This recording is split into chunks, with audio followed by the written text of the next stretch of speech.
Hi there, and thanks for listening. If you're enjoying our podcast and have a recommendation about someone you think that we should have on to share their voice and journey with the world, by all means, let us know.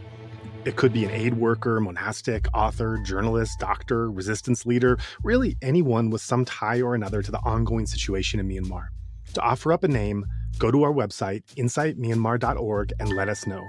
But for now, just sit back and take a listen to today's podcast.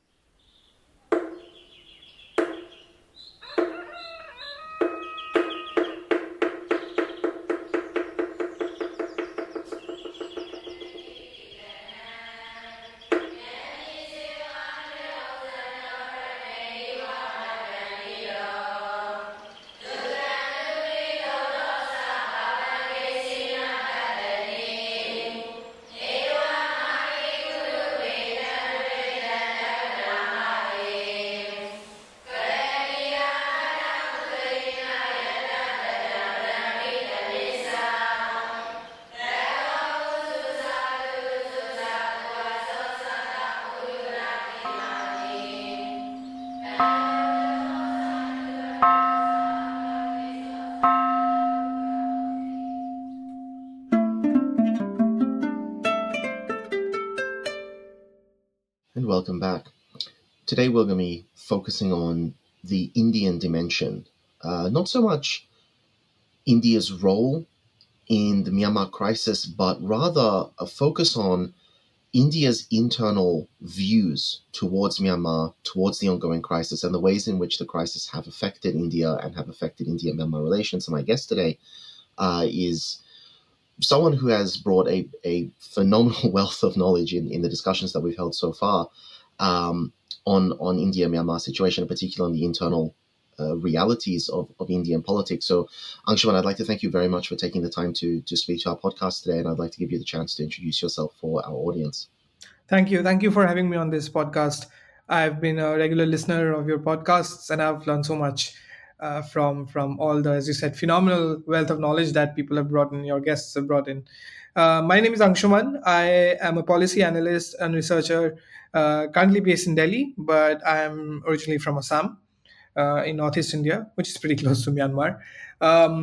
I currently work as an associate fellow at a New Delhi-based think tank called the Center for Policy Research, or CPR, and my work mostly revolves around Myanmar, Northeast India, the border that they share, Myanmar's foreign relations, especially with the region, and I also write on political and security dynamics in South Asia with a focus on Northeast India. So these are basically what I work on.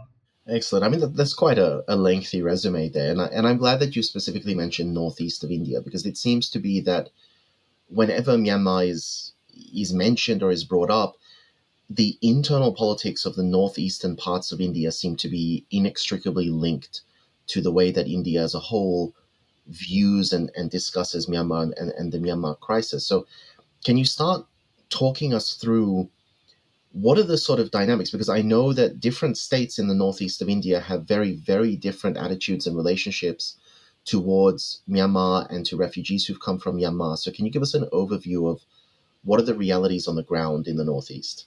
Sure.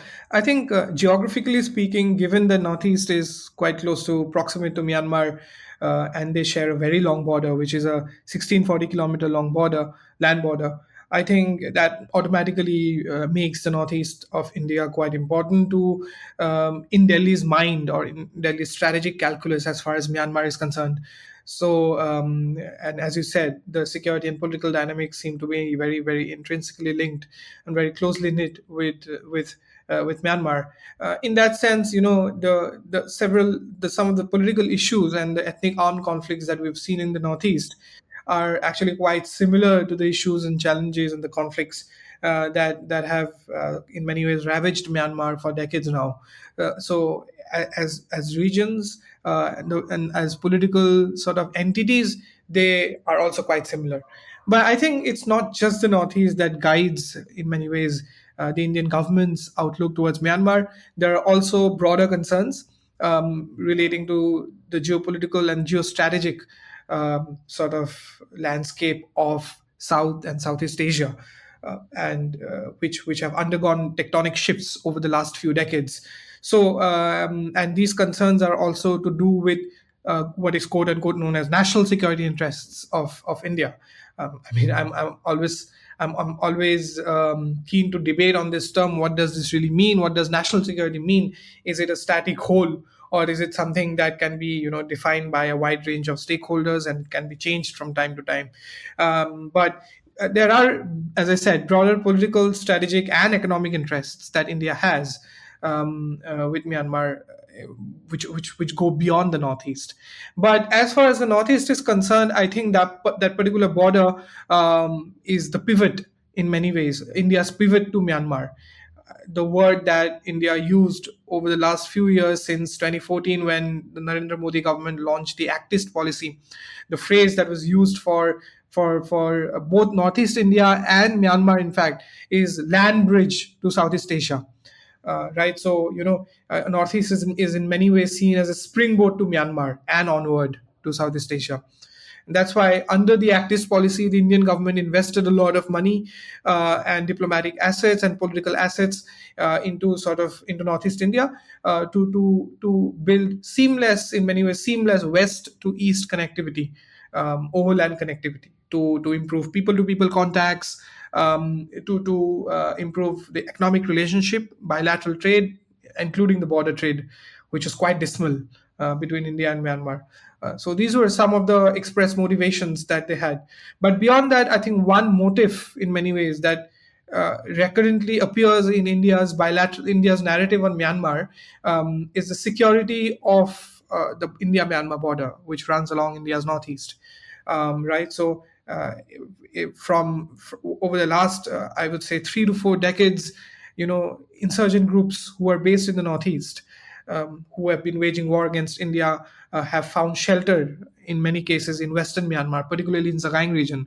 This could be Assamese rebels, Meitei rebels from Manipur, also Bodo rebels from Assam. So various ethnic rebel groups or insurgent groups.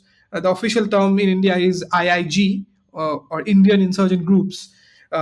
So they have found safe haven in Myanmar, in addition to other countries like Bangladesh and Bhutan. So I think that has been on Delhi's mind for a long time, that because of the porous border, and the border, as I said, is porous, it's unfenced. Now there are serious talks of fencing it. I think we'll come to that later.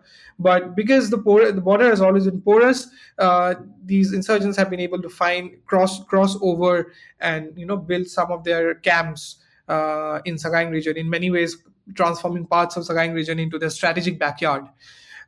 So over the last few years, Delhi has tried to tell the Myanmar side to take action against these groups, to flush them out.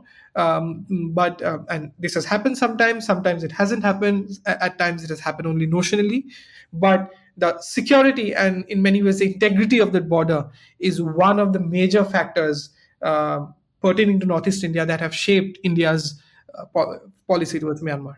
Okay, so it seems that in the northeast of India, we do have a lot of different political interests and a lot of complicated situations. You mentioned rebels specifically, and I do understand that there is a degree of cross-border criminality that occurs along a reasonably porous India-Myanmar border.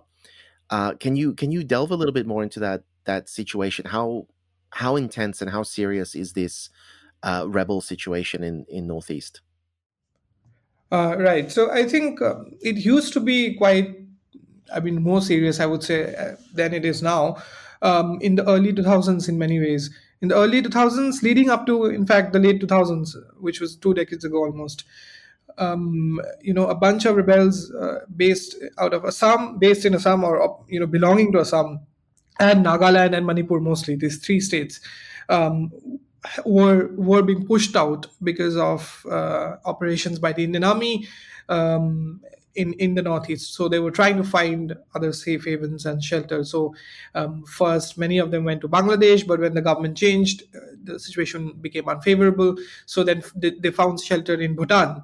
But in 2003, the Bhutanese government also conducted operations against them, so they were flushed out of Bhutan. So that's when basically they crossed over and found shelter in Myanmar. In fact, by the late 2000s, they were able to create a proper sort of strategic coalition in Western Myanmar, in Sagaing region particularly, in a specific place called Taga, where a bunch of, I think, a motley group of some 7 to 8 Indian insurgent groups and a Burmese group, the NSCNK, or the National Socialist Council of Nagaland Khaplang faction, was based. In many ways, that coalition was led by NSCNK, and NSCNK sort of became the mothership, or the kind of the godfather of the other rebel groups in that particular region. So the other insurgent groups from India, they were able to sort of build some of their bases in and around Taga in Sagaing region. And in the south of Sagaing, the Meitei armed groups such as the UNLF, the PLA, the KYKL, and some 8 of these Meitei armed groups also created their own sort of area of operation or strategic backyard, and built some of their camps. And they were organized into a coalition which they called as Core Command or Corcom. In the north, those under the NSCNK had a different name, something to the tune of, it is a very long and rambling name, but something to the tune of United Front of Western Southeast Asia, something like that. These were the two big sort of insurgent coalitions based in Sagaing region, which largely included insurgent groups based from operating out of India. So many times, what used to happen was that they used to use those bases as launch pads for attacks against Indian security forces on the Indian side of the border.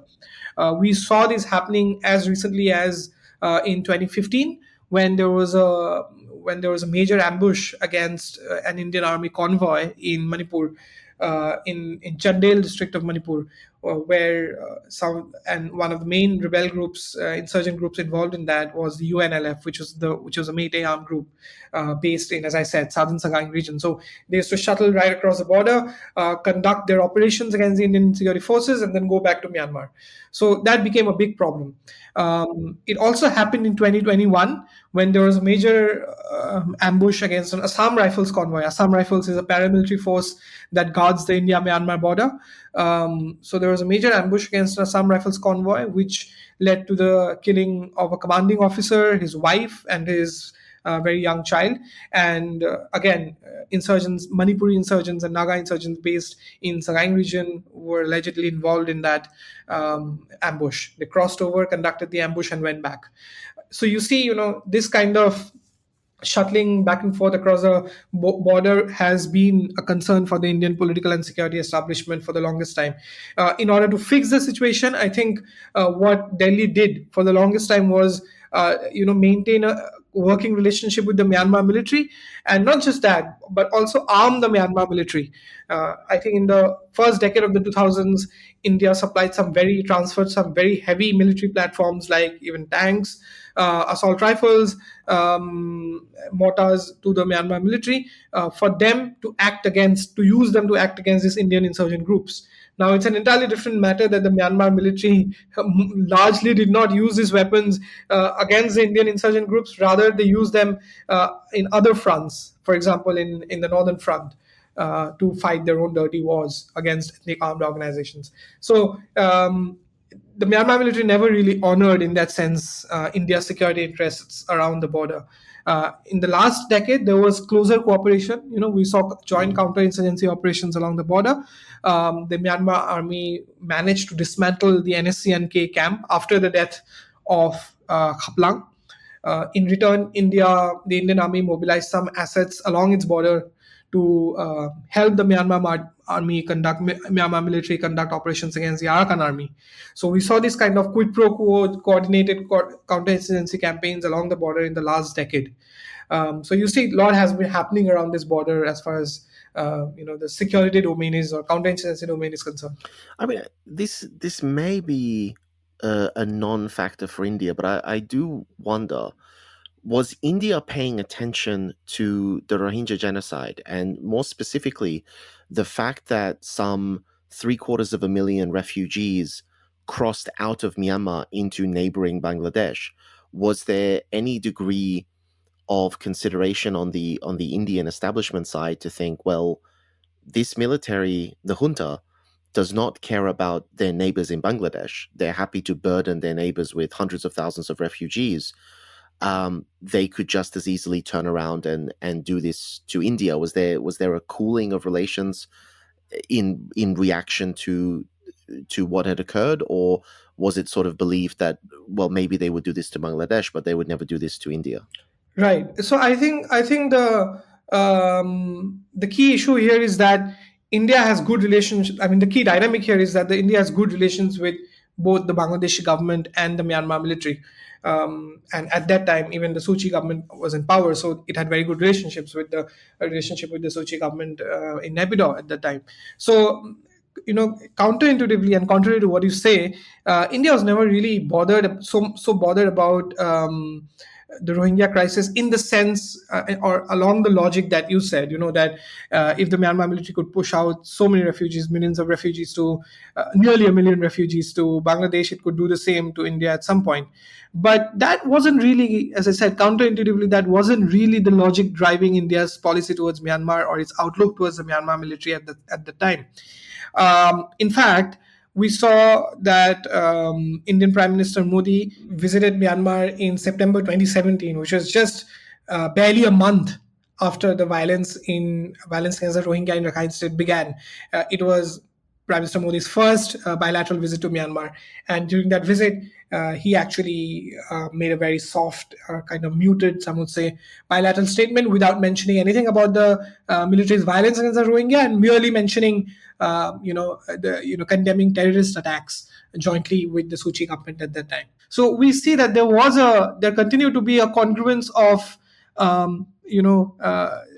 strategic interests and political sentiments between Delhi and Naypyidaw, even after the Rohingya violence in 2017. So there wasn't really a concern that there could be ripple effects. But the Rohingya expulsion, the forced expulsion into Bangladesh, the refugee crisis itself did play on the minds of New Delhi and the Indian media circles, but not in the sense that you said, but rather in the sense that the Rohingyas might now come to India, right? So, and we have seen over the last few years, under the government of the Bharatiya Janata Party, that there has been a sharp increase in anti-Rohingya narratives in Indian media and social media circles, and even political circles. That the Rohingya have been routinely cited or routinely projected as a threat to national security, as criminals, as terrorists, etc.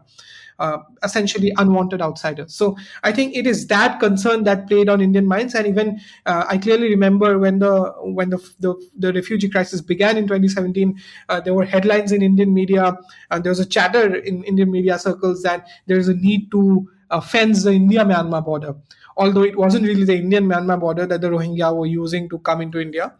And most of the movement happened along the Myanmar-Bangladesh border, and secondary movements happened along the Bangladesh-India border rather than the India-Myanmar border. But I think some of the state governments also along the border states in Northeast India also requested New Delhi to fence that border in light of the crisis. However, that didn't happen.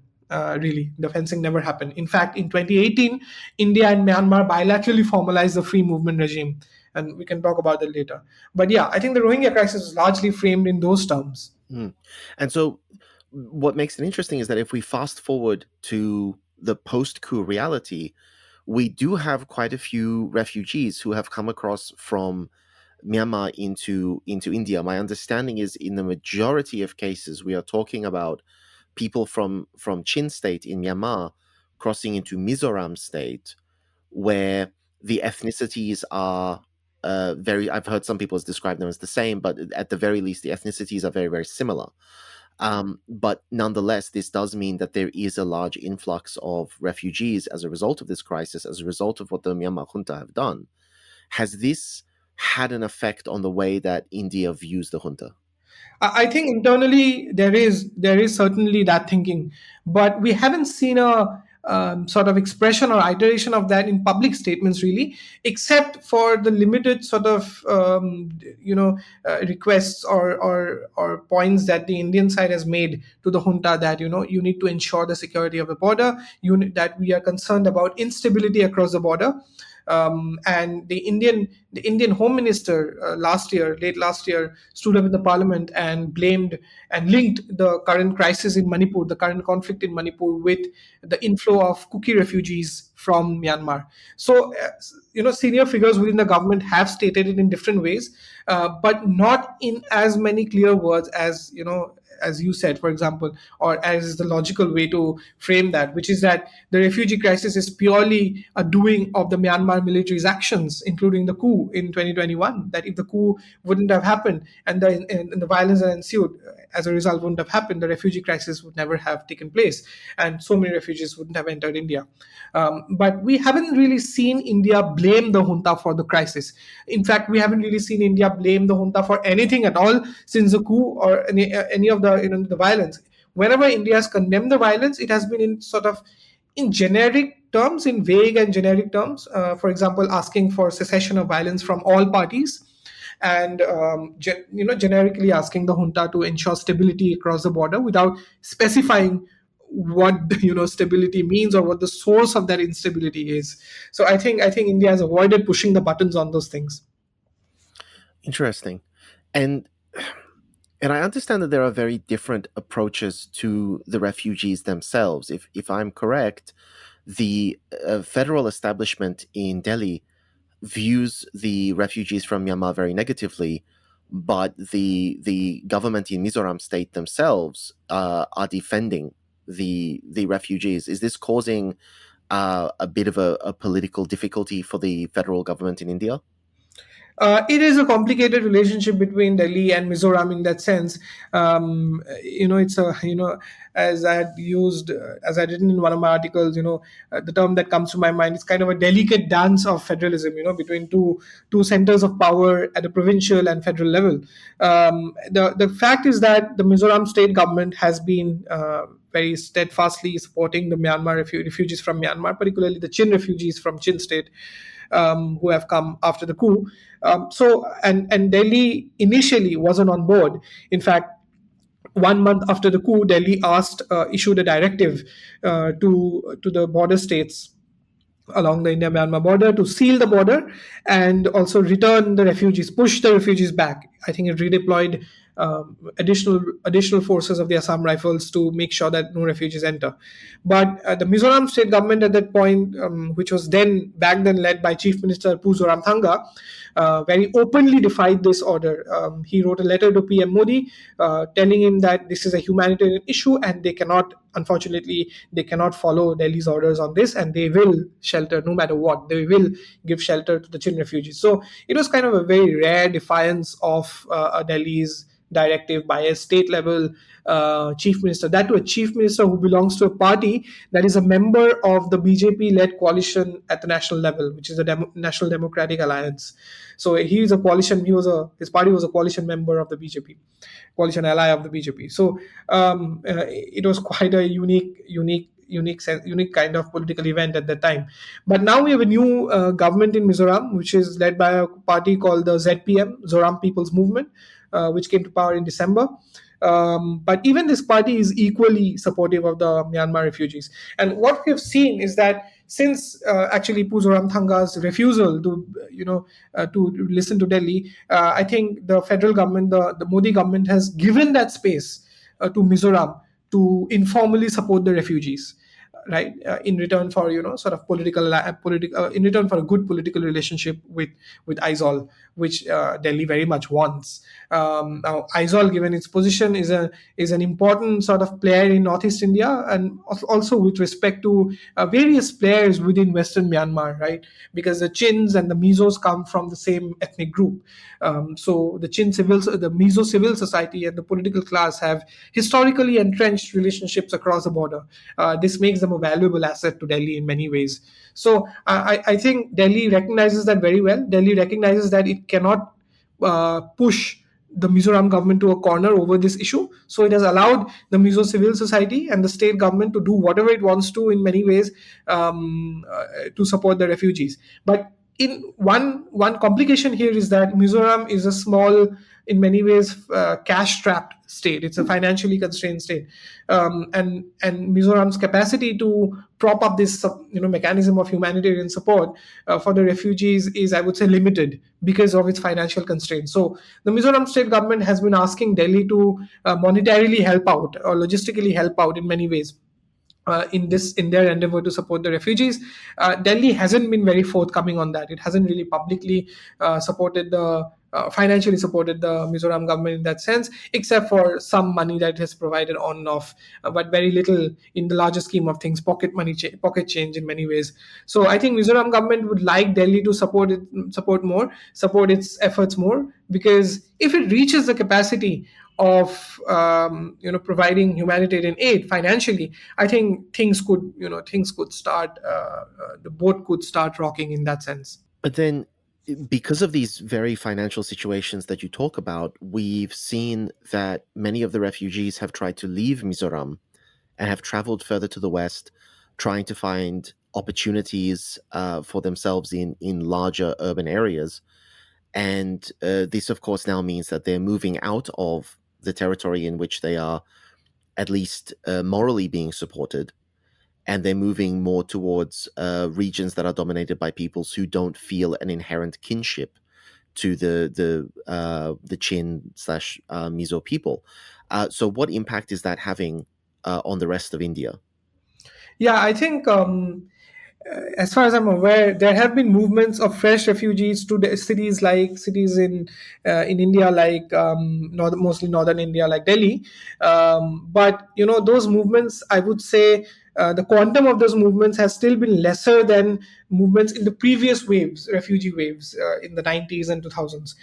It's not very easy for the new Chin refugees who have arrived in Mizoram to move to Delhi, to travel all the way for Delhi. Delhi is quite far away from Mizoram, very, very far away, almost located in the other end of the country. So, to travel, they would need, in many ways, if they want to book a flight ticket, for example, or a proper train ticket, they would need to show an ID, right? That's the first challenge, the systemic structural challenge that refugees face while traveling to Delhi. This challenge is further compounded by the fact that UNHCR India doesn't have an office in Mizoram, or it doesn't have a refugee registration facility, or what is known as an RSD facility, or refugee status determination facility in Mizoram. Which makes it even more difficult for the refugees to travel out of Mizoram and go to Delhi. Because if there was an RSD office, they would likely get refugee cards, although that's very difficult. But they would get something, for example, a pre-refugee registration card, or some document of sorts, which they could probably show to the travel authorities and potentially travel. But in the absence of any documents, it becomes extremely difficult for them to afford or get access to traveling means of travel. The Mizoram government has issued certain ID cards to the refugees, but those ID cards don't mention that they are refugees. The word refugees is not mentioned because in the Indian legal doctrine, the word refugees is not recognized per se, because India is not a signatory to the Refugee Convention or its optional protocol, 1967 optional protocol. So India doesn't have a national refugee policy or refugee framework. So the ID card says they're displaced nationals from Myanmar. But the problem is that ID card is simply for identification of those asylum seekers as asylum seekers, and they do not really are of no use to those refugees in traveling out of the state. In fact, the ID card, Mizoram local ID system, bars those asylum seekers from using those cards to travel outside the state. So that becomes a big issue for those based in Mizoram. But there are community networks which often support these refugees in traveling to Delhi, because of the fact that in cities like Delhi, there are pre-existing and very old asylum seeker networks, refugee networks, including Chin refugee networks. There are support groups, there are NGOs who help these refugees in Delhi, and this creates this kind of support system for the refugees. And of course, Delhi being a big city has so much more employment opportunities and ways to earn money for these refugees than in Mizoram. So those are some of the complicated dynamics, I would say. And so let's then contrast the Mizoram situation, where, as you say, these refugees are receiving the support as much as is possible of the state government, to Manipur, which I know is a very, very complicated situation, is a very sensitive topic.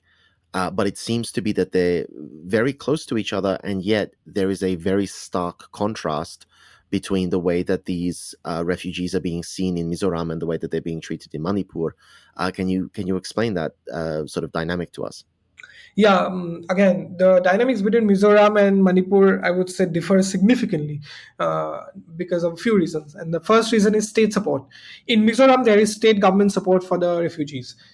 In Manipur, it's completely opposite. The state government is not just not supportive of the refugees, but is hostile in many cases against the refugees, especially after the ethnic conflict between the Meitei and the Kuki-Zo groups began in May 2023. Before that, I think the Manipur government was trying to put in place some kind of a very small but informal refugee or asylum giving system. For example, it was contemplating opening camps, some kind of refugee shelters along the borders, and providing some limited humanitarian aid. But at the same time, the Manipur government was also detaining many of these refugees and putting them into detention centers. Because anyone who enters India without papers immediately becomes, in the legal sense, an illegal immigrant, because we don't have a refugee policy or a policy of recognizing asylum seekers until a state government uses their executive discretion to do so. So in Manipur, the government treated them as illegal immigrants and used its discretion to detain many of these immigrants and conduct many of these asylum seekers, and even conduct very pervasive house-to-house searches to find asylum seekers. This was backed by a larger feeling the larger sentiment among the dominant ethnic group in Manipur, which is the Meitei ethnic group, about the sentiment about very adverse sentiments about refugees from Myanmar, wherein they were seen as illegal immigrants, interlopers, poppy cultivators, drug smugglers, and criminals in general. So there was a very sort of disparaging kind of outlook from within the dominant civil society based in Imphal Valley towards the refugees in many ways. So that, I think, drove the state government, which is also which is largely dominated by Meiteis, including the chief minister, to in many ways respond to that situation and move or act against the refugees. But the interesting, the notable point here is that the border areas in Manipur are actually dominated by the Kuki-Zo population, who share ethnic ties or familial ties with the Kuki-Zo population on the other side of the border. And many of the refugees actually belong to the Kuki-Zo community. So the local communities have been supportive in that sense. Some probably villagers have harbored many of these refugees, but because of this hostility and action by the state government, I think the space for humanitarian support and relief has been much more constrained in Manipur as compared to in Mizoram, where both the civil society and the state government are in sync with each other in supporting the refugees. So I think those are the two critical differences, I would say. And so, focusing on the border itself, you mentioned before the free movement regime, and the free movement regime was just recently suspended by India unilaterally. What was the free movement regime's purpose? What were the terms of this? Yeah, so the free movement regime, essentially at its core, is designed to allow the tribal communities living along both sides of the border to travel across the border without visas for daily activities, be it for trade or to meet their family members. Now, this is underpinned by two realities. Number one is that the border that separates India and Myanmar is a colonial cartographic creation. It's not a natural line. It's an artificial boundary that divides entire ethnic life worlds that have existed in that region for centuries. So it is that recognition that both the Indian government and the Burmese government, right after Indian independence and Burmese independence in 1948, recognized. and in many ways felt that in order to correct this colonial cartographic history or colonial history of arbitrary border making, we have to accord some flexibility to the ethnic groups living along the border who have ties across this artificial line to move or to have some kind of visa-free mobility regime. That was the original logic of the FMR in many ways. In fact, when Burma became independent in 1948, it immediately enacted something called the Burma Passport Rules. One of the provisions of the Burma Passport Rules clearly enshrined this provision. Or enshrine this rule that ethnic communities sharing border with Myanmar's neighbors can travel within a 40-kilometer band into Myanmar and stay for a day and then go back, without visas. Immediately, the Indian side also enacted a similar provision to mirror the Burmese side's free movement regime in many ways. And at the time, it was 40 kilometers, which is a long band, in a wide band, I would say. Except that the Indian side allowed the people crossing over from the Burmese side to stay for 3 days. The Burma side allowed those crossing over from the Indian side to stay for just 1 day. This was further formalized in the 1967 land boundary agreement between India and Myanmar. But in 2004, what India did was it reduced the 40-kilometer band to a 16-kilometer zone, right? Because as we talked about before, insurgency was at its peak. Indian insurgents were using the porous border to shuttle back and forth.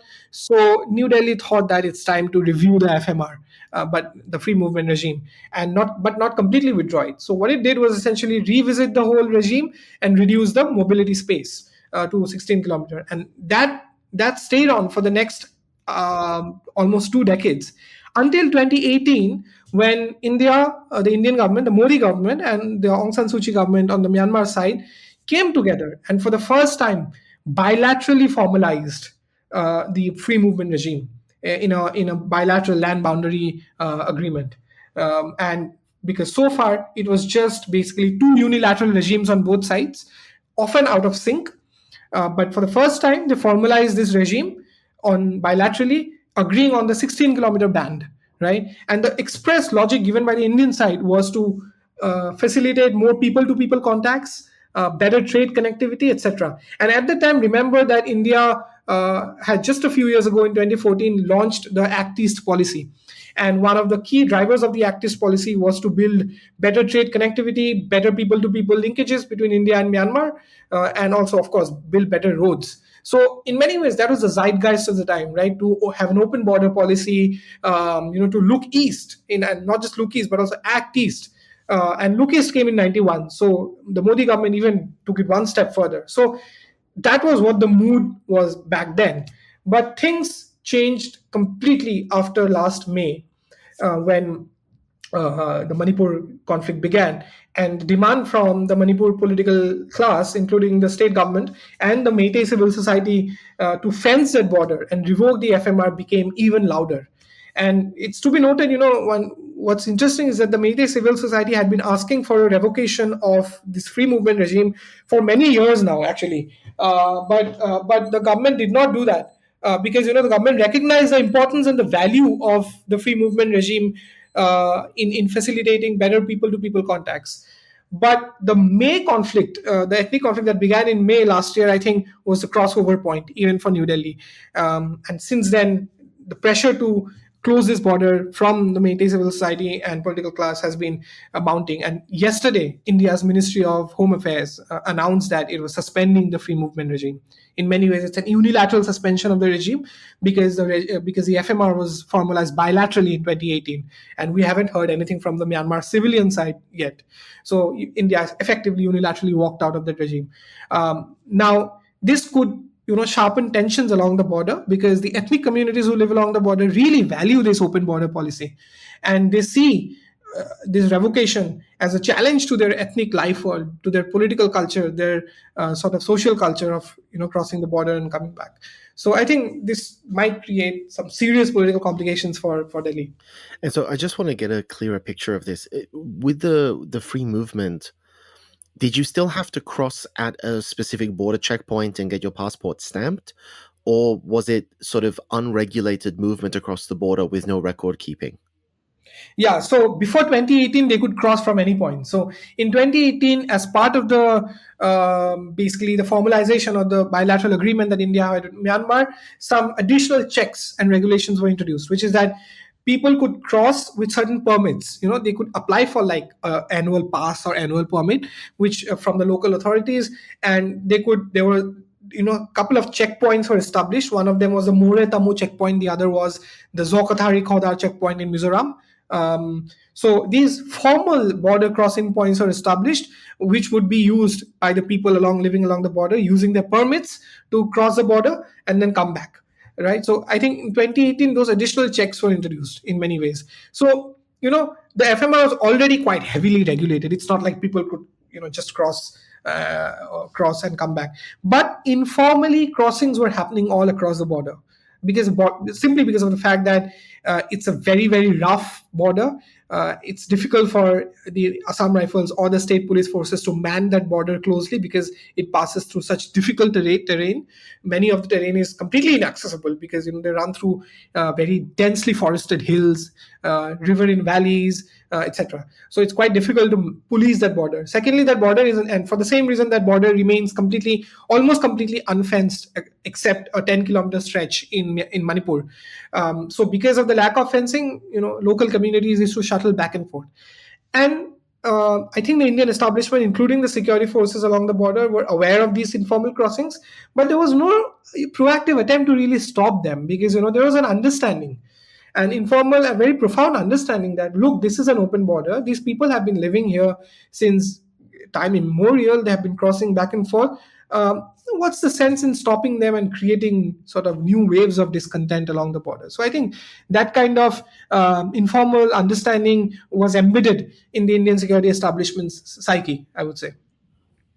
But so then, the closing of the border, I presume that you mentioned the Assam Rifles.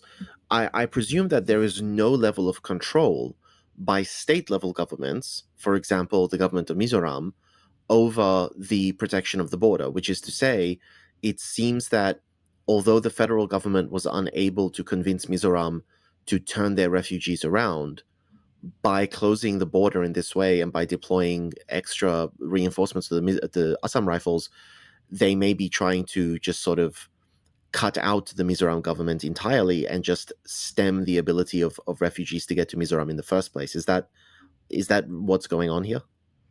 Technically, yes. I mean, on paper, that would seem to be the intent. But in reality, I don't think Delhi would really do that, go that far to sort of impose its remit by force along Mizoram. Because ultimately, I think Delhi too understands that by doing so, it could create new challenge, new headwinds, and new political complications in Mizoram, which it absolutely doesn't want. The BJP wants a good relationship with the new party in Mizoram, ZPM, for political and tactical ends. So I don't think it's going to push too many buttons in Aizawl, in Mizoram in that sense. Least of all by redeploying or deploying heavy forces of the Assam Rifles. Because remember that the Assam Rifles is also, they have several bases in Mizoram. They operate within Mizoram. So they also have to maintain a careful relationship with the local population. In fact, they need the cooperation of local Mizos to effectively man that border, which is in many ways a theoretical truism for any state that wants to effectively manage a multi-ethnic borderland. Yeah. So I think that recognition is certainly there. Legally speaking or administratively speaking, yes, the New Delhi has all the rights in many ways to deploy the Assam Rifles and impose its own remit over that border and close that border. But that won't happen. Why it would happen in Manipur though is because the Manipur state government is also a BJP government, right? So the Biren Singh government is in many ways completely in harmony or in sync with the BJP government in Delhi. So Delhi wouldn't have any political problems. It's not that Biren Singh government would oppose deployment of additional forces along the border or fencing of the border. In fact, Biren Singh categorically wants that. So I think in Manipur, the political dynamics make it easier for Delhi to fence the border. That's not the case in not just Mizoram, but also in another border state such as Nagaland, because the Nagas especially the eastern Nagas in Nagaland, have very, very deep connections with the Burmese Nagas in Sagaing region, and they also value the open border. In fact, over the last few days, the Naga civil society, including several students' unions, and also in Mizoram, have vehemently opposed New Delhi's decision to fence the border and revoke the FMR. So my best guess is I don't think Delhi is going to take the risk of, steamrolling this initiative in Nagaland and Mizoram. It'll probably just happen in Manipur. And I think the refugee crisis itself is just one dimension of the ongoing Myanmar crisis in general, but it's already offering us this fascinating insight. If it is not the intent of the federal government in India to try to force its will on its various state governments, then it feels very much like the Indian government's position towards the Myanmar crisis is an isolationist position. Close the border, potentially fence the border, and simply don't let the Myanmar crisis bleed into India. But it doesn't sound like India is particularly interested in getting engaged in the Myanmar crisis, or is particularly interested in trying to alleviate that crisis. So is it the case that the Indian attitude towards the crisis in general is one of non-intervention? And if so, why does India not see it as pertinent to take action on a crisis that is so close to its border? It is, as you said, isolationist. Unfortunately, I would have liked it to be something else, but I think this policy of non-interventionism, and at best maintaining just a very light footprint or influence in Myanmar, in the current context, is hardwired in the Indian state's psyche, foreign policy psyche, as far as Myanmar is concerned. Beginning from the 1990s, when it started working with the Myanmar military, along strategic, political, and economic domains. The idea was to, we just got to maintain a working relationship with the junta because they are in power in Epidaw, back then in Rangoon, and we'll just wait and watch what happens, right? We see this attitude very much so after the 2021 coup also, that okay, probably the military is facing extraordinary levels of resistance across the country, but eventually it will probably come back and stabilize the country and crush the resistance probably, and things will go back to normal. I think somewhere deep down that has been the thinking in Delhi, which is kind of as I wrote in one of my recent articles, kind of a path dependency from the past of working with the Myanmar military and seeing past protests or demonstrations in Myanmar being quelled or brutally crushed. So I think that kind of memory remains, that memory or the legacy remains very much entrenched in New Delhi's thinking. And that is exactly why we are seeing this kind of wait and watch, risk-averse kind of non-isolationist or non-interventionist policy in Myanmar. But yes, there is a grain of truth in the argument is that, and again, I wrote this in my recent article, which is that it seems like senior levels of the government in Delhi are interested in Myanmar only insofar as the spillover effects into India are concerned, rather than the effects of Myanmar's, of the junta's brutal coup regime on the people of Myanmar. So that doesn't seem to be uppermost on Delhi's mind. So, fence the border, send the refugees back, or only admonish the junta, maybe just lightly, when there is a direct spillover into the Indian side. For example, last year, January, the junta bombed the Chin National Front headquarters, Camp Victoria in Chin State, along the Indian border. And at that time, India gave a statement, a muted statement, but it gave a statement that they are concerned about certain developments on the Myanmar side. So without really blaming the junta for it.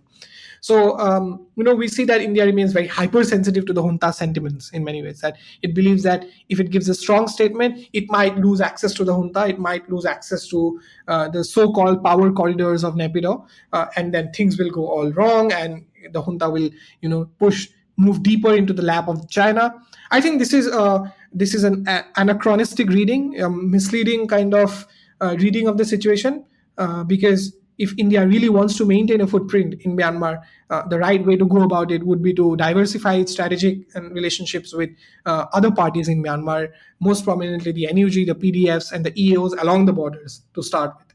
So I think this is largely the kind of lens, the passive lens that India looks at the crisis in Myanmar right now. And so what you're saying is really interesting, because you're saying that the Indian government's policy towards Myanmar is not so much, oh, I don't care. And it's not so much, okay, close the border up and just sort of wait for everything to fix itself. It sounds like the Indian government is very much interested in what is going on, because they are very concerned about how the junta is going to see Indian statements. So they clearly have a vested interest. What are the Indian interests, generally speaking, in Myanmar? You've touched on security concerns and security interests. I assume that there are also security interests related to Chinese influence over Myanmar being so close to the border. I assume there would also be Indian economic interests. I would assume there would also be Indian political interests, especially as Myanmar is a member of ASEAN. What are the Indian government's goals with its relationship with Myanmar? Yeah, I think I already mentioned, as you said, one part of the story, which is the security drivers of the relationship that to stabilize the border regions. But beyond that, I think there are two other explicit reasons why basically India would want to maintain a good relationship with whoever is in power in the Burmese capital. Which is, number one, a geopolitical interest of maintaining footprint in Myanmar and at China's doorsteps. Especially in light of China's rapid ascendance since the early years of the last decade under President Xi Jinping, and Xi Jinping pushing the BRI into Myanmar. So I think it has become even more important now in New Delhi's eyes to maintain a geopolitical footprint and geopolitical influence, or presence rather, in Myanmar, especially in Rakhine State, where the Chinese have the Chokfu project. So that is sort of the overall geopolitical motivation. The other is the economic motivation, I would say. India has, a significant portfolio of economic investments in Myanmar, from oil and gas to connectivity projects, like the Kaladan project and the India-Myanmar-Thailand trilateral highway project, and other smaller projects which India funds from its own budget. India has a budgetary developmental aid program for its neighborhood, and Myanmar is one of the top recipients of Indian aid grants in what is known as grants and loans, grants in aid and loans. So within India uses that money from its budget to fund projects in Myanmar, such as health clinics, education centers, rice park which is inaugurated a couple of years ago in Yedzin, and the agrarian research center, vocational training centers, etc. So these are the kind of sort of macroeconomic investments that India has. Then there was also very high interest on the end of Indian private companies to invest in Myanmar. We saw that Adani had invested in Myanmar in a riverport terminal project with the Myanmar Military Link Company, MEHL, if I'm not wrong, in Yangon. But that project didn't work out. But that just showed that Indian companies were very much interested in commercial engagements with Myanmar entities. In fact, after the coup, we have seen that the Indian embassy has hosted several business conclaves between the Indian Chamber of Commerce and the UNFCC, which is the Myanmar Chamber of Commerce, also linked to the junta.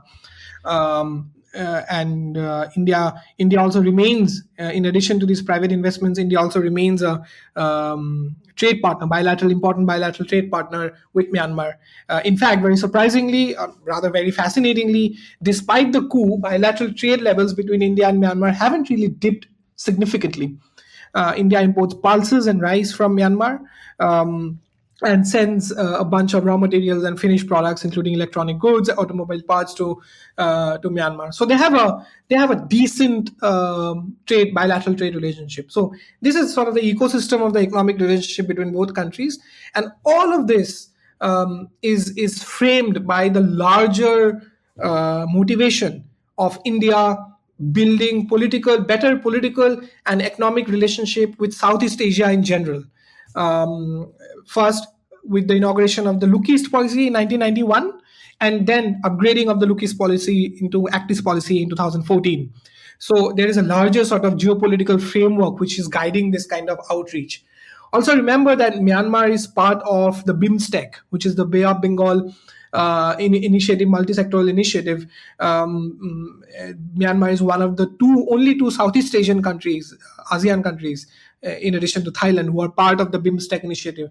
And over the last decade, India really focused a lot on BIMSTEC. It's a different matter that the outcomes of BIMSTEC meetings haven't been very encouraging or very broad. But India does consider Myanmar as an important regional partner in its own outreach to the neighborhood. Okay. But, and I know this is always a very difficult question to pose, but is there any quantification, like, even if not necessarily in dollar terms, but is there any way to measure the significance of Myanmar to India's broader economic and strategic and political goals, especially considering that India is so enormous and has so many crises that it deals with? I mean, Nepal has many crises that India has to keep an eye on. Pakistan, obviously, famously tense situation there, not to mention the long-standing rival with China. Within the scope of what's on the plate of the Indian federal government, how significant would Myanmar be to them? Yeah, I think economically, to be honest, I don't think Myanmar is extremely significant in that sense. Especially if we look at border trade, for example, border trade between, according to various estimates, border trade between India and Myanmar is so negligible that it's almost, you could just like ignore it. It's probably down to 0.1% or something. I think one estimate said 1% at one point of India's overall border trades with other countries. So border trade is quite dismal in that sense. So the political economy of that border is not based on formal trade. It's a different matter that informal trade between both, which cannot be quantified, is massive, much larger at least than the formal trade. But the formalization of trade actually hasn't worked very well in favor of India. So there is unfortunately, there's no economic incentive to sealing or not sealing that border. So it's more of the strategic and political logic, I would say. But as I said, in the larger scheme of things, as far as India's development aid profile to the neighborhood goes, Myanmar is certainly an important player. I'll just give you one quick figure which will put things into perspective. So I think as I was talking about about India's developmental profile to Myanmar, for example, in 2022, in the financial year 2022-2023, India allocated nearly 600 crore Indian rupees, which is around 72 million US dollars to Myanmar for development, for various development projects. According to estimates, it's the third highest allocation amongst all of India's neighbors. The SAARC member states and Afghanistan, essentially all the SAARC member states. And Myanmar being an additional country outside of the SAARC. So it is the third highest allocation in the last financial year. In total, India has allocated some $720 million to Myanmar since 2014-2015, which is when PM Modi came to power. So you see, in terms of aid allocation, India has consistently sort of prioritized Myanmar in terms of development aid, at least. The bilateral trade levels also remain significantly high, and estimates have floundered. But one crucial thing to know is that the trade balance, in many ways, remains in India's favor. What is interesting to note is that recently, since the coup, India and the Myanmar military and the junta have had several discussions and they have almost formalized the agreement to do trade in the local currency, which is INR and Chia, rather than in US dollars. So there's an attempt to localize trade. One really wonders whether that'll change the game, or that'll take elevate levels of trade or upgrade levels of trade. But there is a kind of de-dollarization of bilateral trade, attempt to do trade in local currencies, which also kind of falls in line with the junta's attempt to de-dollarize the Burmese economy and introduce more and more local currencies, which also shows the flailing economy under it.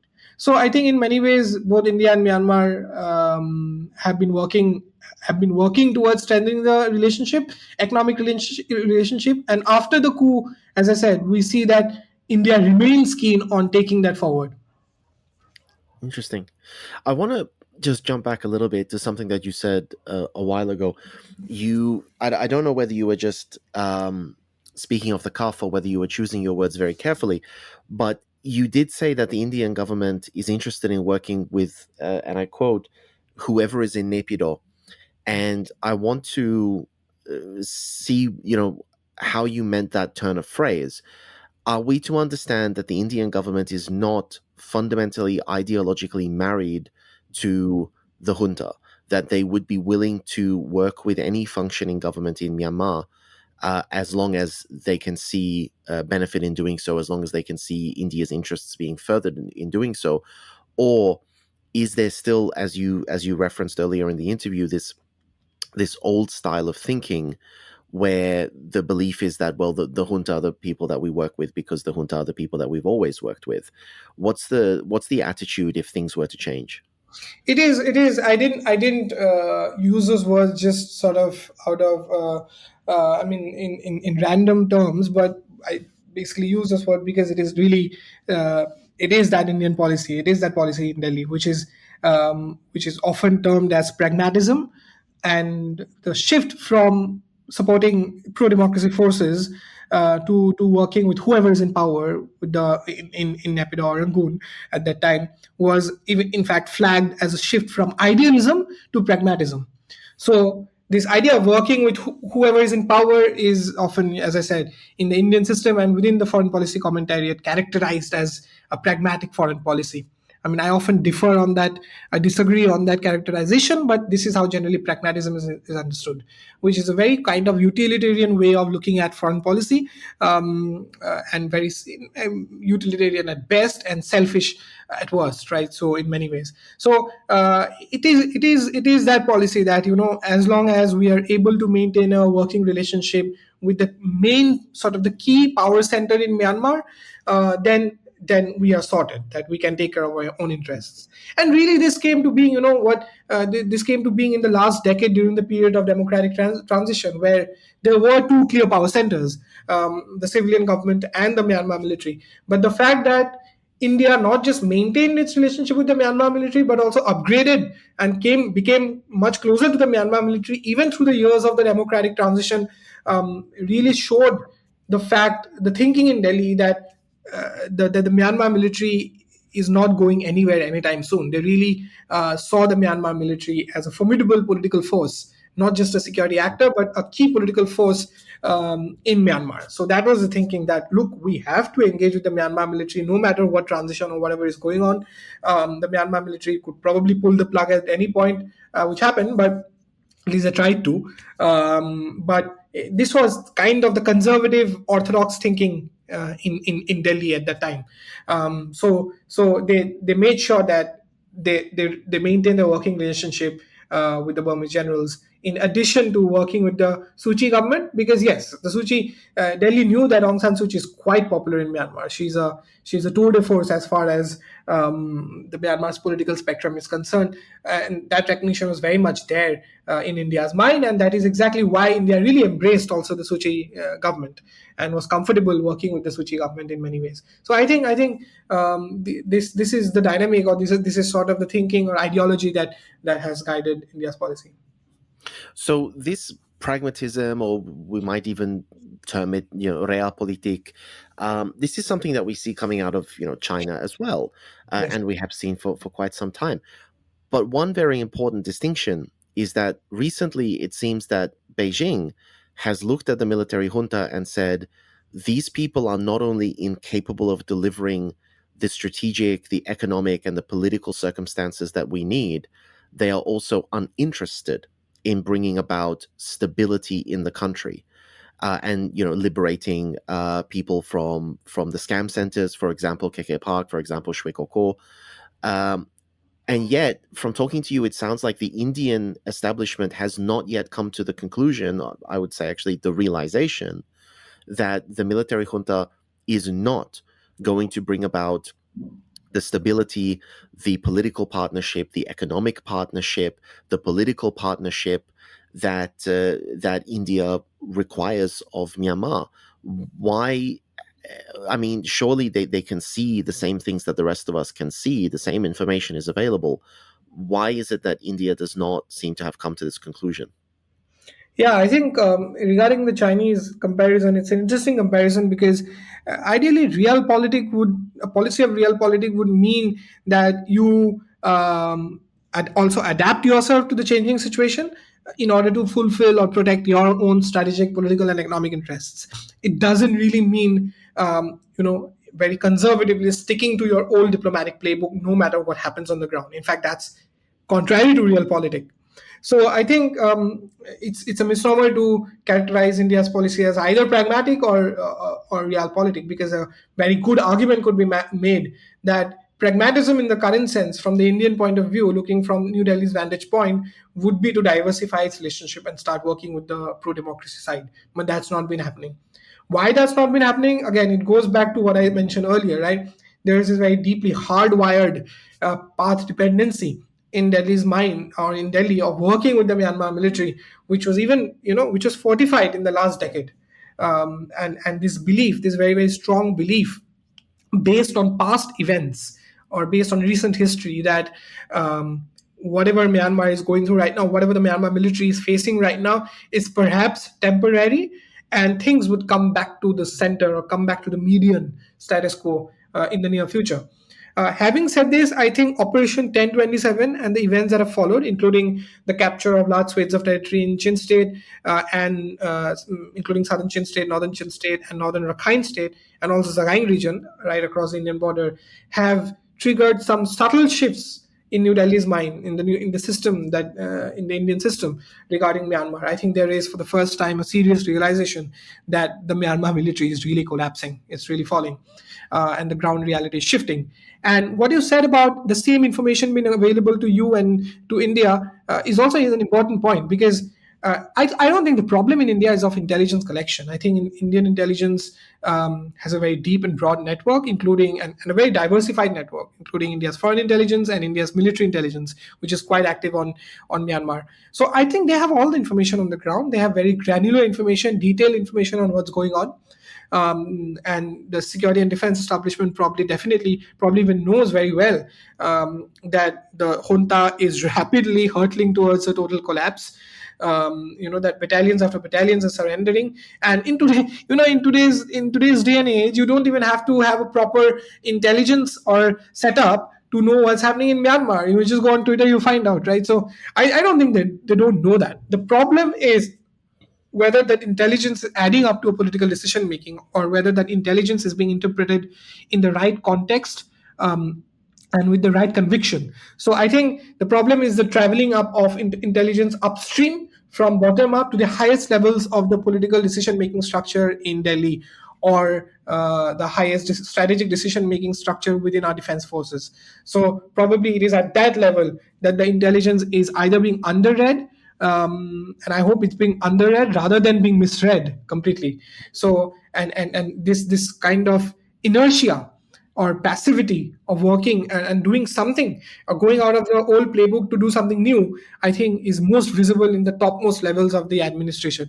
And this is quite a paradox, I must say. This is quite a paradox in today's times, because this is a government, the Modi government, this is a government that has routinely sort of exuded a sense of extraordinary activity and proactivity in going out of its way to protect its national interests in different fronts of the war. It has senior figures within the government have even talked about conflict mediation, mediating conflicts between various warring parties. Let's say in West Asia, there was talk of even brokering a peace between Russia and Ukraine, India brokering a peace between Russia and Ukraine. But the big irony and paradox here is that when there's a conflict raging right next door, India seems to be the most passive on that front.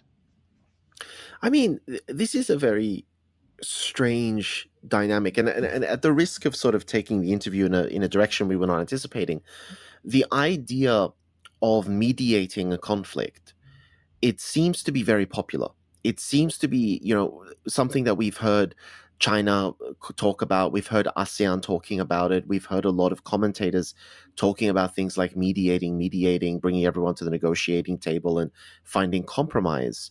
But that notion doesn't recognize that that is not what is currently occurring in Myanmar. There is no space for mediation or for compromise. The military, anytime they get any level of compromise, they will eventually leverage that compromise to take more and take more and take more.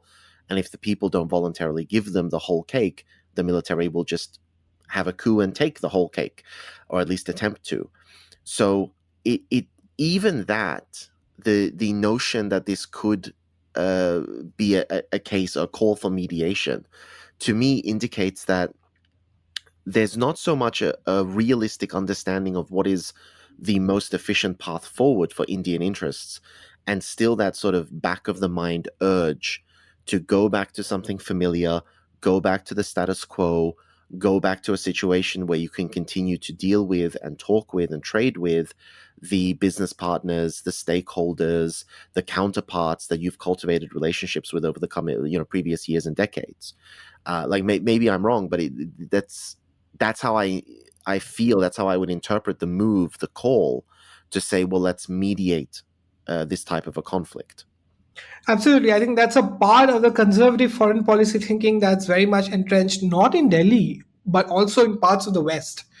I would say, particularly Europe, in many ways, this sort of liberal idea of peacemaking between two seemingly equal parties, which is certainly not the case in Myanmar. So it tends to take out the power dynamic between the two sides, and more than that, the history of violence, disproportionate violence that one side has heaped upon the other. And this kind of idea of peacemaking and mediation, I think it's a product of the post-Cold War era in many ways, when we saw massive investments by big donors towards this idea of peacemaking. Suddenly, courses on conflict prevention and mediation, which, by the way, is my master's on, it erupted in the Western world, and then quickly was also adapted in the so-called global South, universities in the global South. So I think that kind of engineered the idea, or sowed the seeds of the idea that mediation can be done in practically all conflicts. And some time back, I'd pushed back against this idea of UN-style liberal peacemaking, and why that doesn't apply to Myanmar. But I think that very much also is the thinking in Delhi. There is also a kind of, I would say, arrogant, patronizing attitude that many of the notaries of this idea of peacemaking have, which is that, okay, we are like the big brother or the parent, and we've got to, and two of our kids are fighting, and we've got to just make them sit down and talk to each other, and things will be fine. Probably give them some sops on both sides. This I find there's an inherent arrogance in that, sort of cultural and political arrogance in that idea. Especially when it comes from the West. But even from the Indian side, I think some of the older, bureaucrats who probably have served in Myanmar, for example, are very much taken with this idea of probably mediation. But there is also a section of those diplomats, who would say that we don't need to mediate in Myanmar. It's a problem that the people of Myanmar need to resolve themselves, right? So, which is also a fair argument to make, that basically we don't interfere, do no harm in many ways. We don't interfere in a disruptive manner. Solutions to Myanmar's crisis will come from within Myanmar. But my problem is that those arguments, when they come from the Indian side, they come from a very self-conceited, in many ways inward-looking, selfish point of view, that we won't do anything even as the Myanmar military maims and bombs and burns its own villages. I think that is where I think there has to be a red line in every foreign policy, a moral red line, in my view, where you put your feet down and say, okay, this is, of course, our strategic interests are getting affected, but hundreds of people are dying on a weekly basis right next door, and we can't just sit and watch the bloodbath. Because India's stated position has always been that we are a country that care for the people of Myanmar. Just pick up any random bilateral statement from the last 10 years, or any Indian Foreign Ministry press statement or media briefing, and you will find this particular phrase in almost nearly all of them, which is that our investments are in the people of Myanmar. We care for the welfare of the people of Myanmar. But while saying that, you cannot just my argument is that when you say that and then go on and formally engage with just the junta, which is hardly anything, which is but the people of Myanmar, then you contradict your own stated policy. So my point is that engaging with the pro-democracy side and diversifying your engagement with people-centric groups or people-based groups, including many of the CSOs and CBOs, would not be something that would fall outside your stated India's own stated policy, right? So this is what I would say. And to further sort of pour salt in the wound is the fact that India is herself a democracy. Yes. And this is a conflict at its heart. It's a conflict between many different diametrically opposed things, a conflict between freedom and control, and a conflict between prosperity and massacres. But it is also very, very to the fore a conflict between dictatorship versus democracy. And it would seem like this would be a very on-brand thing for India to support the democratic movement. It seems like this would be very easy to sell to the Indian people, to say that we are a successful democracy, we're the world's largest democracy, and we're very proud of this fact. And here we are assisting our neighbor in developing a flourishing and successful democratic regime, which the people themselves wanted. It feels like this would be a PR dream as far as the Indian establishment is concerned, and yet there just doesn't seem to be that desire to go against the junta. And even with the National Unity Government, there is a National Unity Government office in India, and yet the Indian government seems to be quite hesitant to create any sort of formal connection with them. So is there something that we haven't touched on? Is there something blocking this? Is there something that the Indian government just doesn't like or doesn't trust about the pro-democracy establishment? Or is it purely that they're afraid of burning bridges with the junta? Right. So I think there are a couple of moving parts in this, which is that firstly, the idea of rooting for democracy in another country simply because India is constitutionally at least a democracy doesn't have traction in the country, in India. Within the popular psyche or within the people. It is very much seen as a Western liberal idea of disruptive interference. So you would often hear officials in Delhi say that we cannot intervene to bring in democracy. That's what US and Europe has done and failed in the past.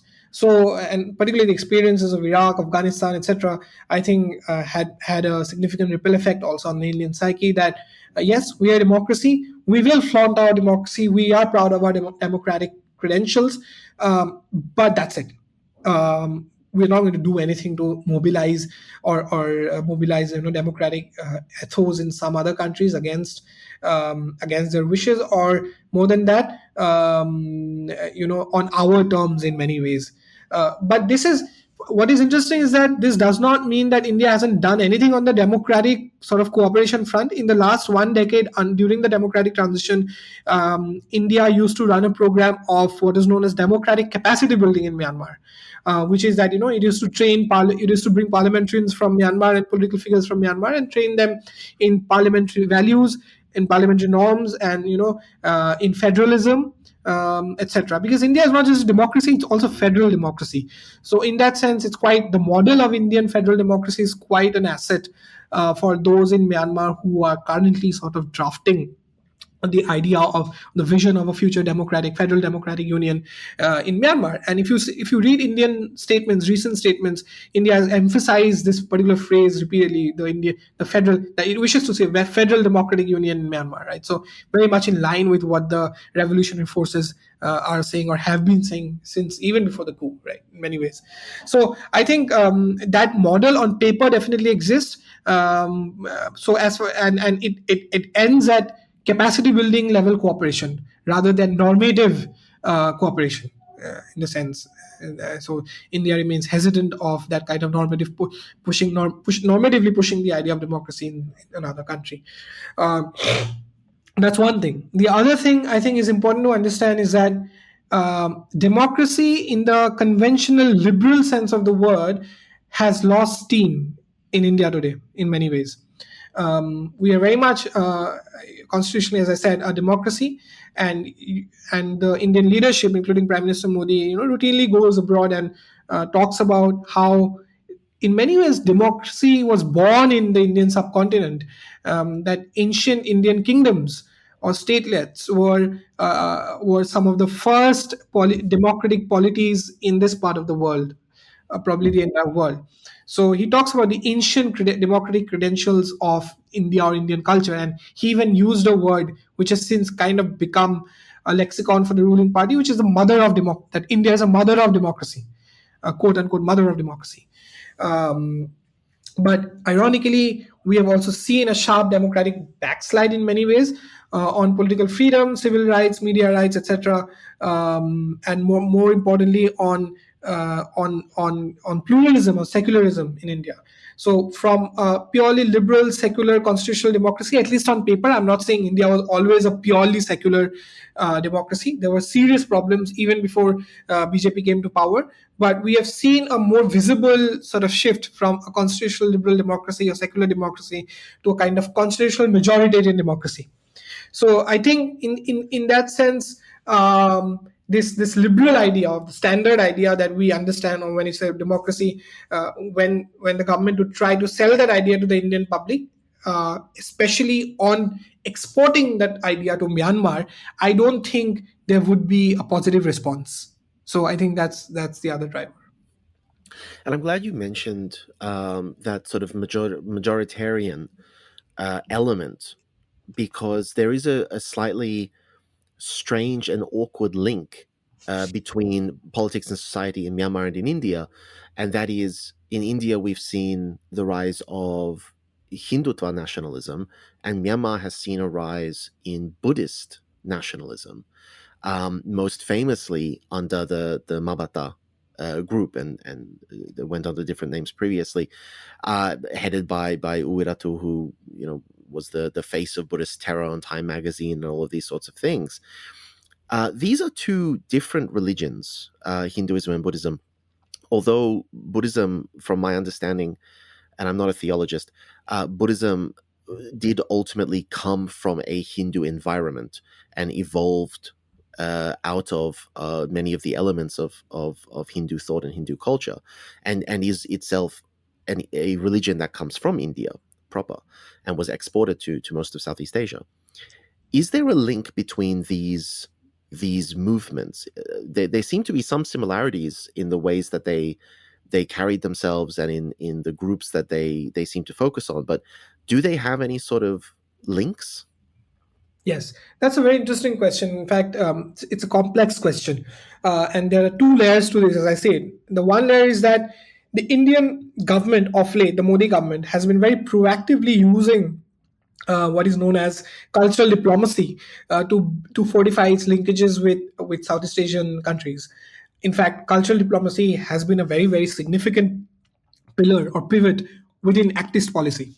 So we see India emphasize Buddhist links between India, which is kind of the fountainhead of, it is a fountainhead of Buddhism in many ways, Buddhist thought.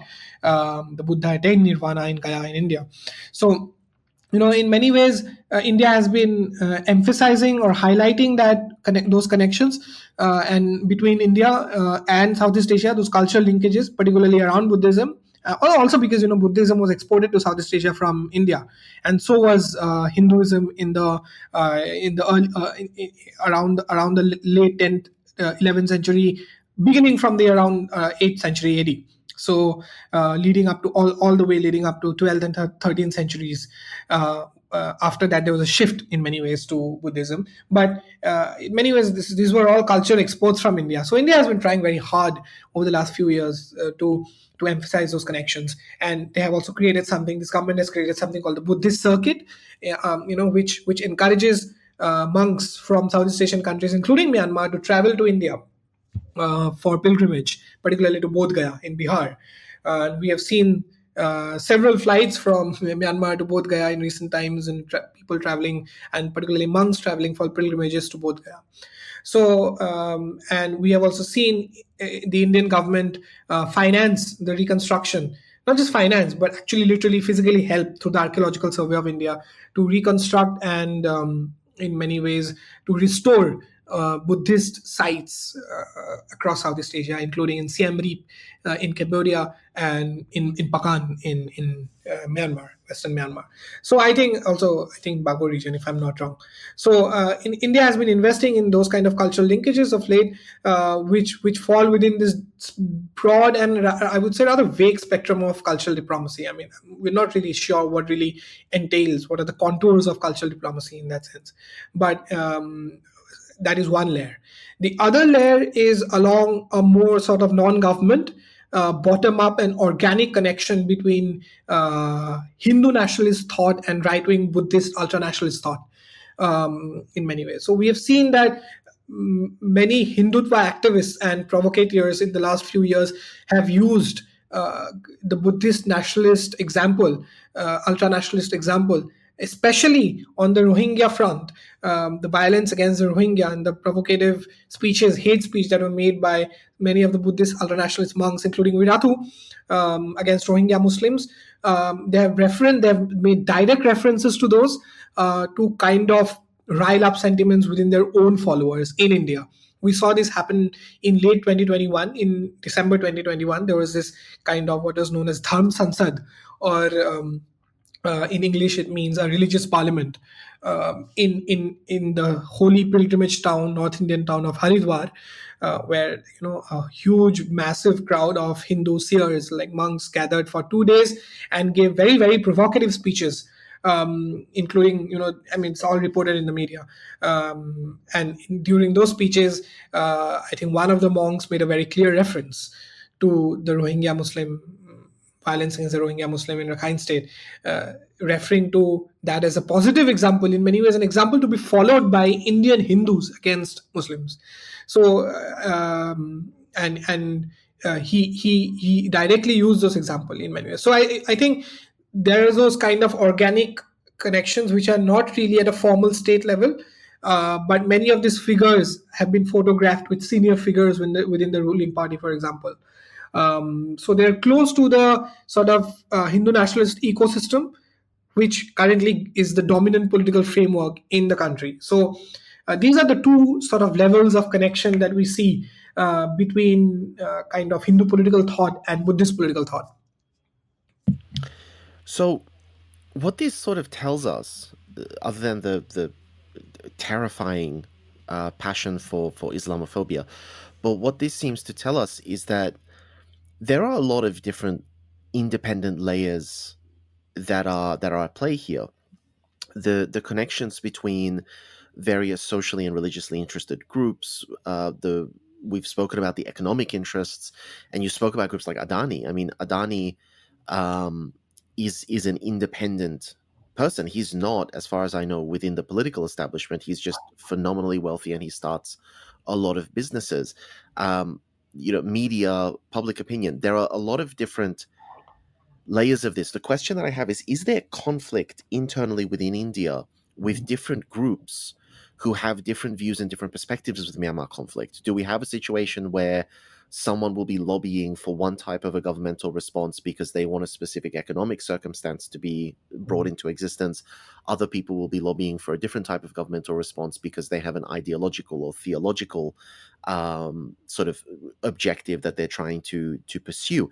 Is there internal conflict, or are most stakeholders across India reasonably aligned in their thinking?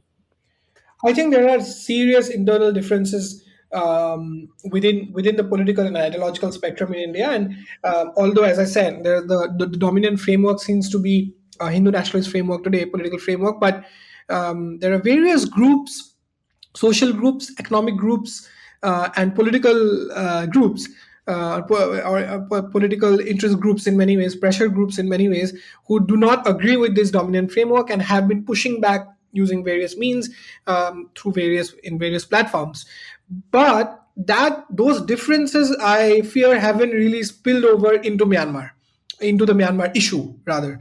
So the people or the groups who would be arguing for a democratic government in Myanmar, or return of democracy in Myanmar, or ousting the junta from political power in Myanmar, would be very, very small. They're a very extremely tiny clique of, let's say, scholars or activists, or old friends of, let's say, Aung San Suu Kyi, who would write and talk about this on and off.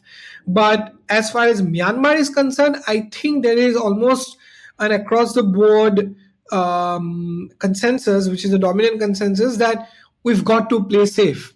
We need, there is an understanding that we need stability, political stability in Myanmar, in order to ensure economic development and economic relationship with India, and also to prevent the spillover of the conflict into Northeast India. But the treatment or the resolution that is offered for that is often that, okay, we've got to wait and watch and probably just work with the junta. In fact, in that sense, there is a bipartisan consensus between India's ruling party and opposition parties over this issue. The Congress really doesn't. The Congress, which is one of the main opposition parties in India today, hasn't really spoken up for democracy in Myanmar. It hasn't also openly disagreed with the Modi government. It openly disagrees with the Modi government on a host of other issues, but on Myanmar, we haven't heard it make any whisper even. So you see, either it's a case of sheer indifference, or it's a case of agreement with the government. Okay. So it's a very, I don't know, it almost sounds like the country is on the extremes. There's not a lot of middle group. There's not a lot of, how should I put it? Like, normally you would hope to have a large group of people within any given dynamic who can be readily swayed, who are sitting in the middle, who maybe don't have super strong opinions one way or the other. But it sounds like in the Indian system, people tend to be reasonably strongly committed to a position, and it doesn't sound like it's particularly easy to shift people away from that position. Is that accurate? Yeah, so I mean, I wouldn't say the center space or the space for centrist ideology or thinking has completely disappeared, but yes, it has significantly shrunk in the last few years. We are seeing greater ideological polarization and political polarization across the entire spectrum, and people are being neatly divided into two camps. It's either this or that, black and white. Even the so-called fence sitters have, over the last few years, probably moved to one side or the other. And usually we see that it's the side of the government in many ways, or the dominant political framework. So the political scales are being tipped towards one side, which is, I would say, it does a disservice to the national discourse, or the dominant intellectual discourse that should ideally govern a country's thinking, especially a country as diverse, multi-ethnic, multi-religious as India. But yes, I would agree that center space has diminished. Okay, and so this brings us then to the billion-dollar question. If we have the situation where India's interests in Myanmar and India's interests more broadly across Asia are better served by economic prosperity, stability, peace, and a government that is open to international collaboration and cooperation, and a government that is looking to have a diverse portfolio of partners, instead of, as many people fear, falling under the influence of China and Chinese debt traps. What needs to be done, or what could be done, or what should be done to try to bring the Indian government to the conclusion that supporting the junta is actually getting in the way of India's interests, not just is an inherently unethical thing to do, but is actually working against India's own interests? How would it be possible, if at all, to change the Indian position with regard to Myanmar? Right. So it's a pretty obvious but difficult sort of argument to make, in that sense that the opposition, the democratic side, particularly the NUG and probably the NUCC and some of the other groups along the western border, need to convince India more actively or more proactively that it is them that can protect Indian interests and not the junta. Because otherwise, it is quite clear, it's quite conspicuous in the sense that the junta is not being able to, has completely failed to protect Indian security and economic and political interests, especially along the border. I mean, troopers of the SSC are fleeing across the border into India, Bangladesh, China, and whatnot. This is, I mean, it no longer even looks like a professional standing army. Not that it has been acting like that for a while now, but we didn't even see this kind of cross-border troopers fleeing across the border even during the peak of the civil war, let's say in the 70s or 80s or 90s. So it's quite unprecedented, and pretty sure the establishment in Delhi can see that. So there's nothing that the opposition side, the democratic side, can really add in terms of information. I think it's the kind of interpretation and analysis that they can add on, which is on the argumentative side, which is that look, it is by working with us that you will be able to protect your border, stabilize your border, including the projects that you most care about, such as the Kaladan project, which passes through northern Rakhine state onward from Sitwe and southern Chin state. And this is territory that's almost completely controlled by the Arakan army and the Chin National Front at the moment. It is by working with the CNF that you'll be able to protect your border crossing points. It is by working with the Sagaing groups, including the Sagaing Forum, that you'll be able to stabilize the border crossing points in the More Tamu area or other places in Manipur. So I think those arguments need to be made more forcefully and more articulated more clearly from the NUG side, and need to be articulated at the highest levels of the democracy or the democratic sort of formations within Myanmar. So from the highest levels of the NUG, from the highest levels of the NUCC, and the other smaller groups, provincial level groups, directly to the highest levels in Delhi. That communication, even if they face some kind of challenges or headwinds from Delhi in terms of communication, which I reckon they would do, I would still say they should persevere and make those points very clear. The other thing is, at a more national level, sort of macroeconomic level, I think the idea would be to convince Delhi that the NUG has the actual material capacity to ensure economic stability and political stability for Indian commercial investments to prosper in Myanmar. And I'm saying all of this as a template, as a theoretical template, because I know that NUG and parts within NUG and NUCC have already done these things. They've already communicated to Delhi their concerns. They've already tried to convince Delhi that they are the side to invest on. But I would say these communications need to be more frequent, scaled up, and done at the highest levels on both sides. So I think one thing that has been on my mind for a while regarding Myanmar is that I think we need more regional scholarship and regional knowledge systems around Myanmar. Because I believe the academics, researchers in the South and Southeast Asian region understand the local dynamics better than many others. And let me be clear, I'm not discounting scholarship from beyond the region. For example, the West, I know some very, very brilliant researchers and analysts who are also very, very emotionally invested in Myanmar, who are not from the region.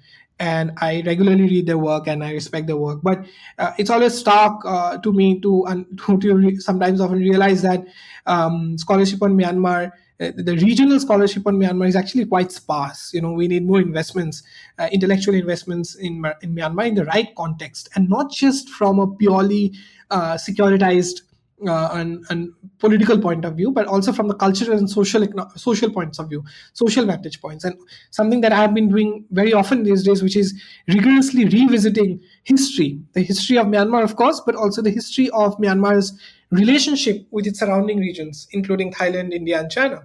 And that has given me better perspective on the present. So I would encourage, I think, all listeners to constantly keep in touch, even if lightly, with how history has panned out. I think there are lessons and also counter lessons from history that could be very valuable to understanding Myanmar today. And this also brings, this connects to my larger point that once we invest ourselves in the historical connections, we might realize that Myanmar was very, very closely linked, had multidimensional and profound links with the regions, including India, that need to be restored and revived.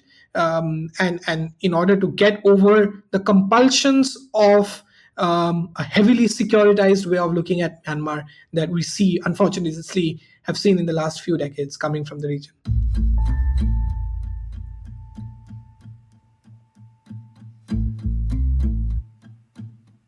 Thank you for taking the time to listen to this episode. As regular listeners are aware, we often remind our audience about our nonprofit mission, Better Burma, at the end of a show.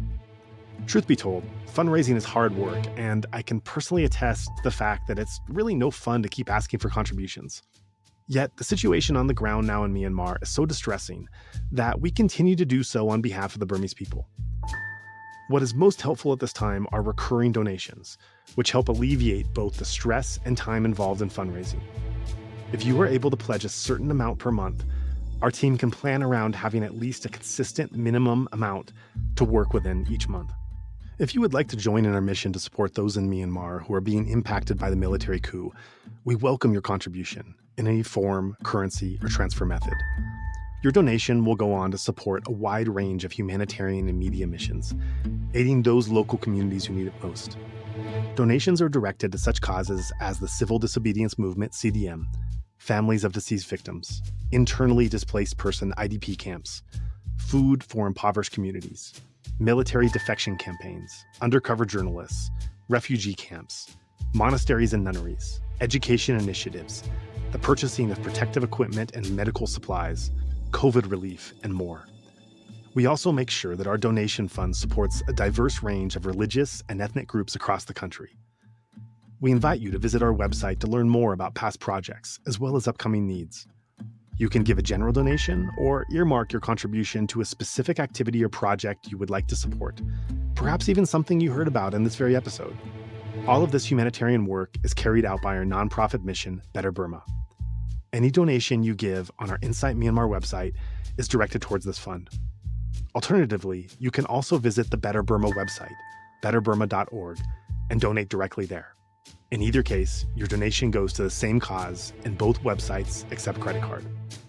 You can also give via PayPal by going to paypal.me/betterburma. Additionally, we can take donations through Patreon, Venmo, GoFundMe, and Cash App. Simply search Better Burma on each platform and you'll find our account. You can also visit either website for specific links to these respective accounts or email us at info@betterburma.org. That's Better Burma, one word, spelled BETTERBURMA.org. If you would like to give in another way, please contact us. We also invite you to check out our range of handicrafts that are sourced from vulnerable artisan communities across Myanmar, available at alokacrafts.com. Any purchase will not only support these artisan communities, but also our nonprofit's wider mission. That's Aloka Crafts, spelled ALOKACRAFTS, one word, alokacrafts.com. Thank you so much for your kind consideration and support.